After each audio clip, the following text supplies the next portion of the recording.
দর্শক আসসালামু আলাইকুম। দর্শক, বিএনপি থেকে ব্যারিস্টার রুমিন ফারহানাকে বহিষ্কার করা হয়েছে।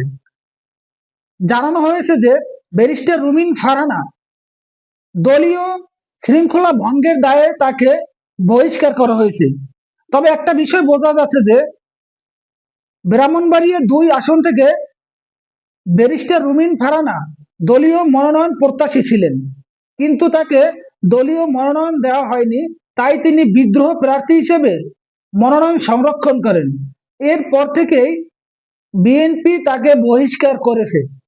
তবে বিএনপিকে একটা বিষয় মাথায় রাখা উচিত ছিল যে যখন শেখ হাসিনার আমলে বিএনপির পক্ষে কোনো লোক কথা বলার সাহস করেনি। অনেক বড় বড় নেতা ছিল, তারা চুপ ছিল, কিন্তু একমাত্র ব্যারিস্টার রুমিন ফারহানাই কিন্তু তাদের বিরুদ্ধে কথা বলে গেছে। তাদের বিরুদ্ধে সাহস নিয়ে কথা বলে গেছে একমাত্র রুমিন ফারহানাই। বিএনপির এই ভালো সময় এসে তার মতন একজন নেত্রীকে দল থেকে বহিষ্কার করাটা আমার কাছে খুবই দৃষ্টিকটু মনে হয়েছে।